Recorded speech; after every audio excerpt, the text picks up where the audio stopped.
ladies and gentlemen, and welcome to your daily anime. And today I am finally getting to the top 10 worst shows I have seen in 2023.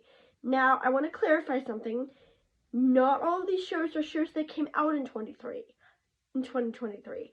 I tried to make it as balanced as possible. I tried to make sure that most of the shows were shows that came out seasonally, but if there was a show that was just egregiously bad, which came out in a year prior to that I've seen, I added it to the list. I made exceptions.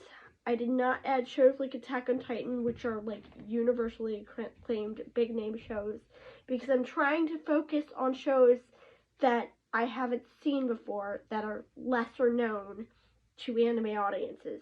So you're not going to see stuff like Attack on Titan. There is one exception, but that was a seasonal show, and I'll get to that. So, we're going to start with number 10, and number 10 was Welcome to Demon School, Season 3. I admit, I do not like this show. I never have. I find it very boring. Iruma is cute. I admit that, but cute does not necessarily get you a show. And most of the show, the school lifey stuff, I'm not interested in. I like the villains. I particularly like Amy, which is why I keep watching it, but he's not in it very much. I also admit I didn't pay attention the first time. I didn't realize all of their names are based on like actual demons, and I think that's very clever. Truth be told, the season finale twist where you find out that they know he's a demon is most of the reason why this show is not higher in the list. That was very well done, and it was very creepy, and I think that could spell big consequences later on. The problem is that those consequences are going to come at the expense of all the school life stuff, and I'm just not interested in it. Part of the problem with this show for me is that the cast is so big that 9 times out of 10, I don't remember half of their names. So, I don't know who they are. They're not really fleshed out other than Iruma, so I don't pay attention to them. I also don't like Clara. I find her extremely irritating. I know, blasphemy, but yeah, I find her extremely annoying. So, most of the characters that I would know, I just don't have any interest in except for the villains. I do admit I want them to make the Mafia spinoff into a show, because that is actually pretty well done, and I would highly recommend, if you're going to read an Iruma series, please go and read the Mafia If series. It's actually really good. Number 9 is going to be Digimon Ghost Game. Digimon Ghost Game is not a Digimon series. I know that sounds weird, but hear me out. This is not a Digimon series. This is a series of supernatural horror stories that have the Digimon name painted onto them. None of these characters act like Digimon characters. There is no real connection to the Digimon, to the digital world, with the exception of the end of the series. So it just feels like 9 times out of 10, it's just a supernatural sci-fi story that you could find in any other show. The other thing is that these stories range from kind of interesting to actually really cool to really, really stupid. And at one point they rip off Cuphead. And if you know what I'm referring to, you'll know why that pissed me off so much. They literally rip off Cuphead. Like, why? Why would you do that? Especially since it's so popular and it's such a has such a big following. You didn't think we would notice? We noticed, okay? We noticed that was blatant.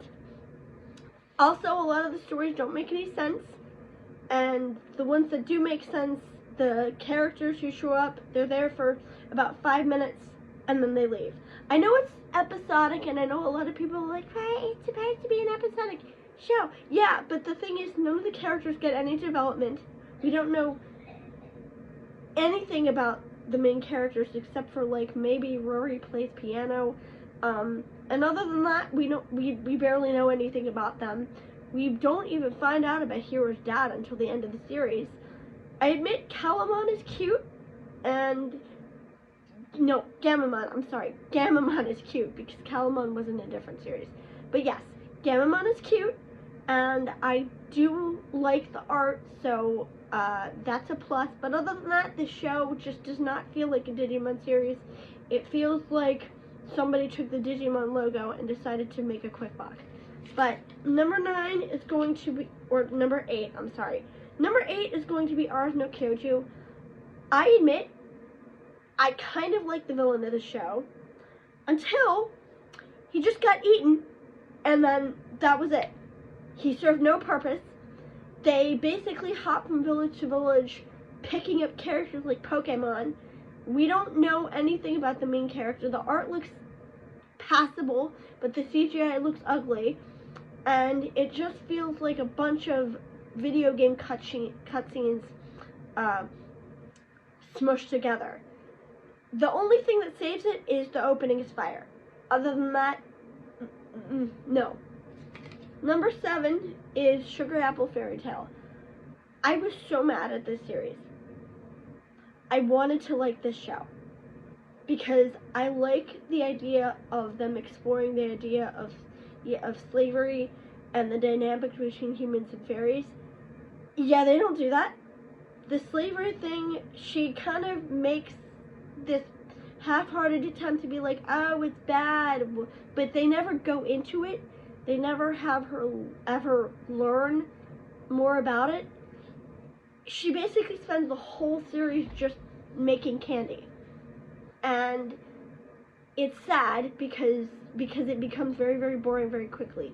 The only 2 things I liked about the show, one, Shell is hot, and I can safely say that I now have a new character to fawn over because my old crush from Shugachari, he was a child, so I don't need to gush about him anymore. I like him as a character, but he is a minor, and I'm trying to be more proactive about not gushing about minors, which is why I don't talk about Maid-sama anymore. But that's another thing entirely. But yeah, Shell is hot. Shell is really hot. I also like her dynamic with Jonas because they're basically like a bratty sibling rivalry. It was fun. We just didn't see enough of it, and they didn't play that up enough. So most of the series was about her just making candy, to me at least, and it was not interesting. It looked pretty, and that's about it. Number 6 is Oshi no Ko. Remember when I said there was one series on this list that was a big name series, which everybody liked, but I don't? One thing that turned me off the show very, very quickly is when you advertise the show as one thing, but then you go into the show and discover it is something entirely else.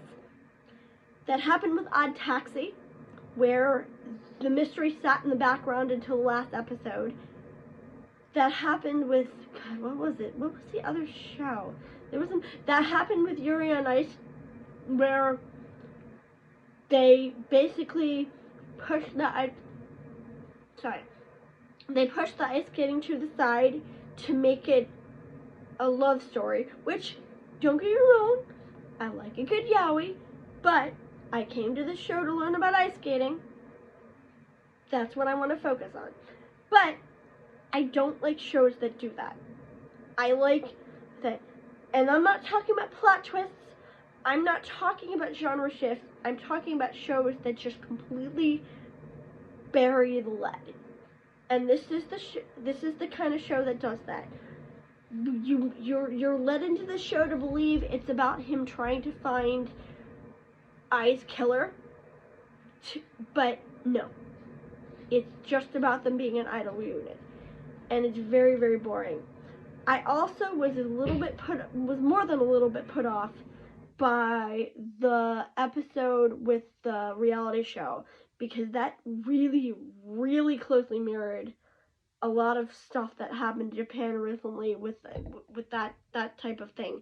I might go into that at some point, but right now I'm not going to talk about that. But it made me very, very uncomfortable. And I know one of the victims' moms came forward and said that she didn't feel that way, but I do.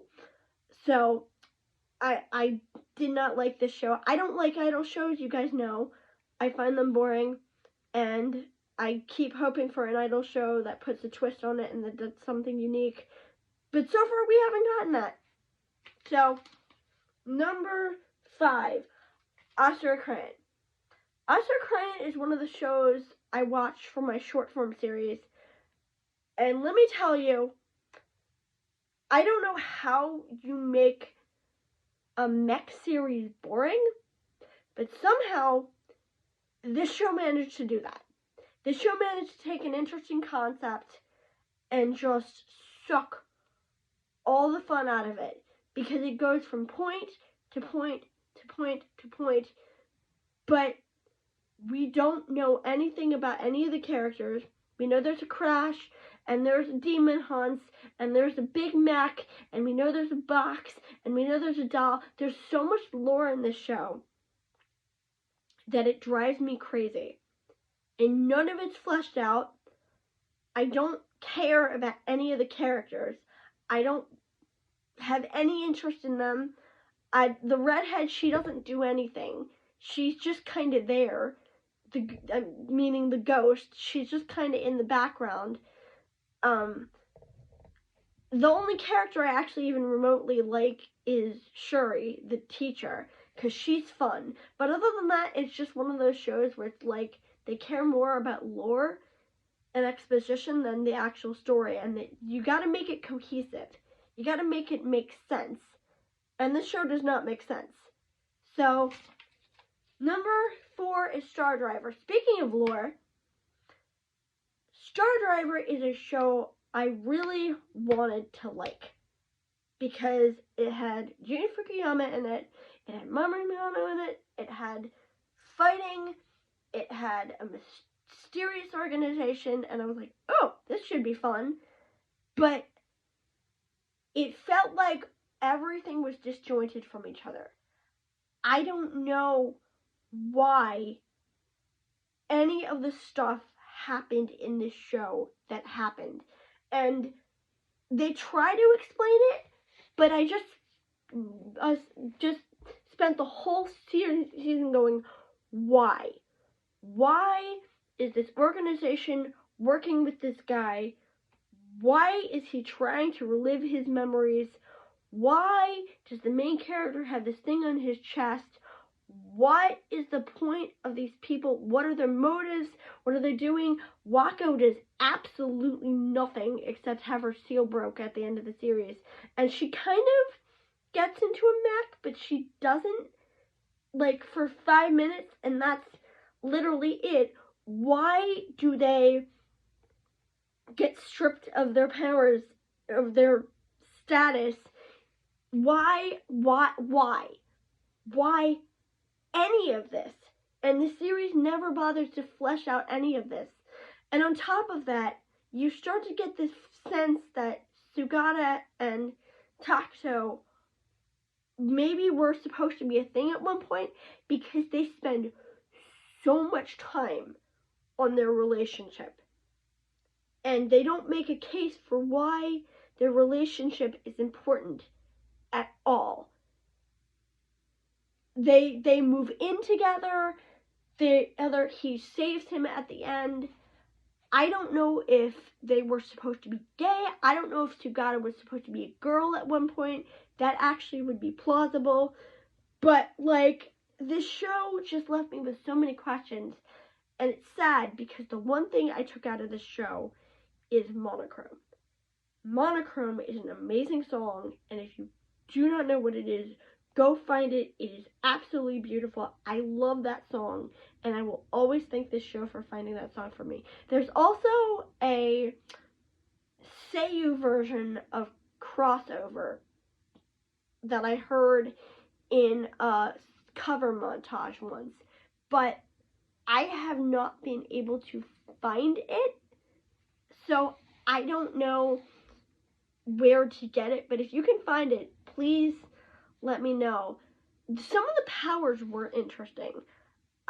Interesting. It's just a shame that the show was so not fleshed out, and it feels like they wanted, I don't know if they wanted to do more with it, but it just did not work for me. Number 3 is Spy Classroom. Oh boy. I went into Spy Classroom really, really interested, but by the end of the series, I was just so bored. I thought they were going to go on a bunch of spy missions and do a bunch of really cool spy things, but no. They were chasing the same guy the entire season.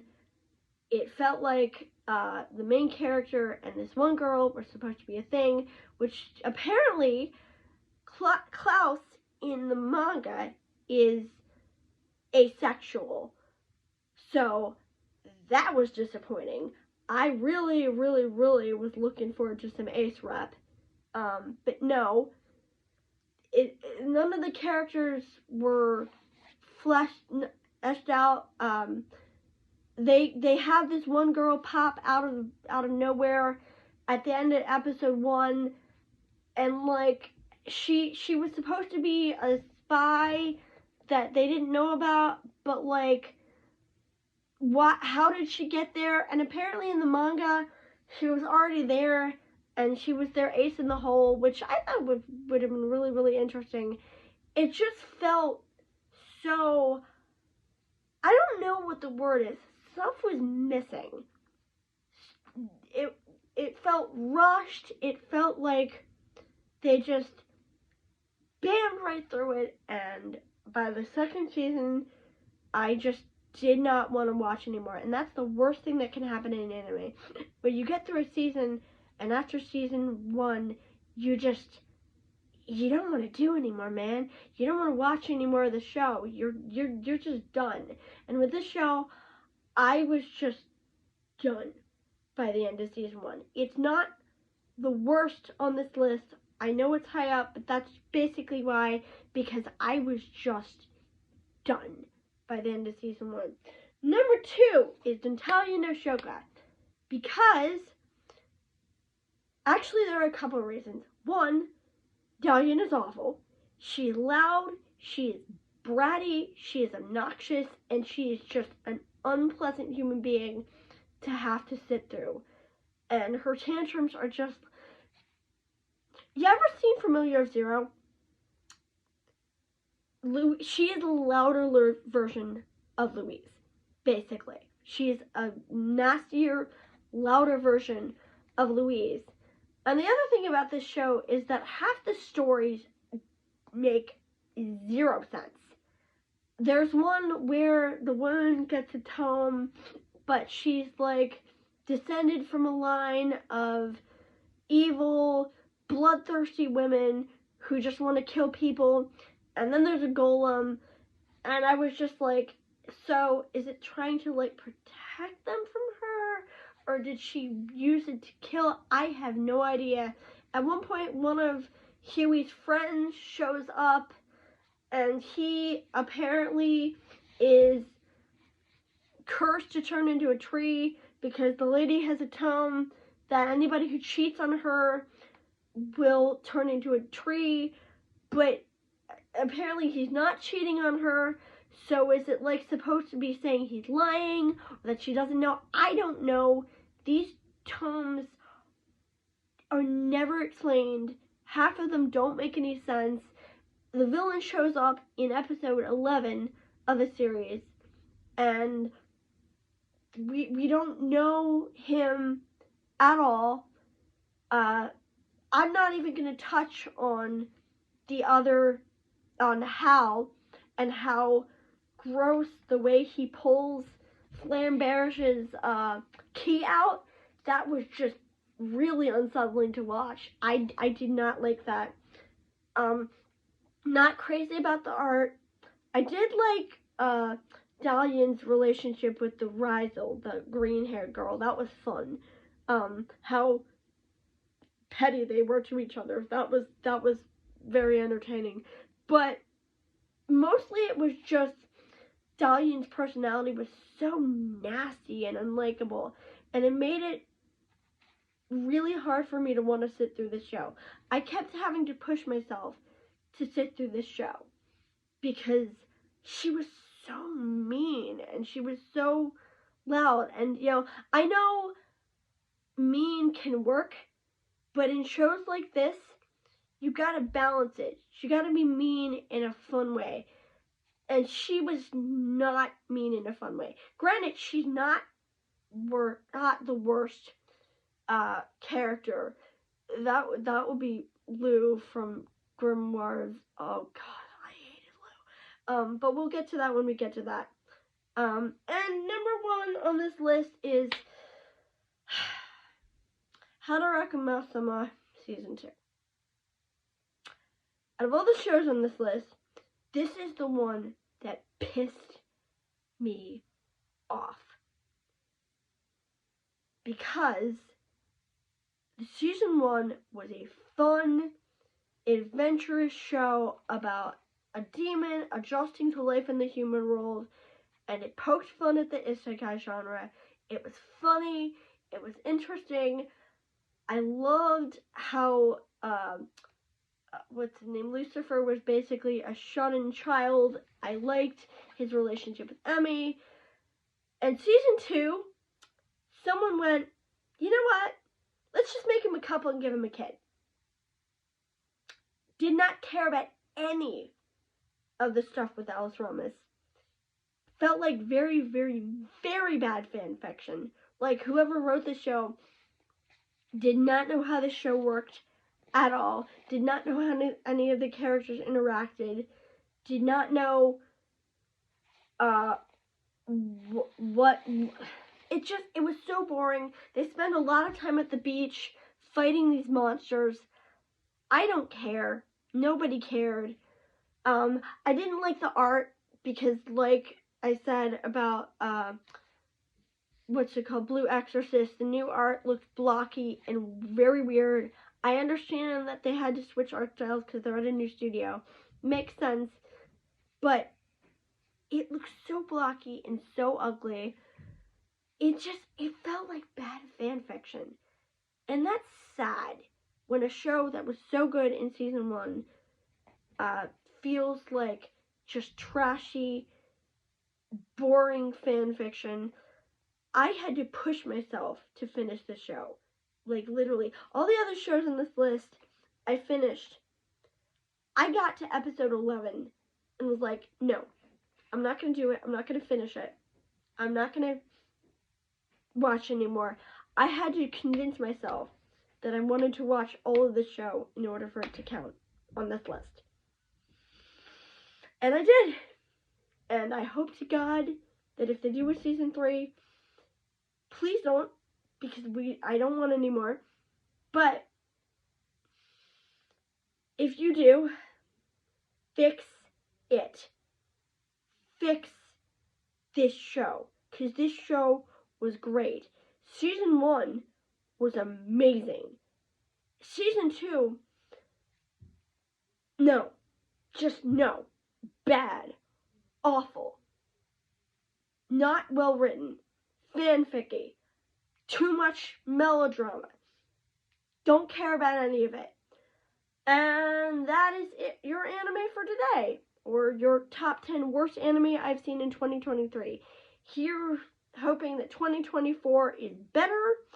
And probably tomorrow will be the top 10 best anime I've seen in 2023.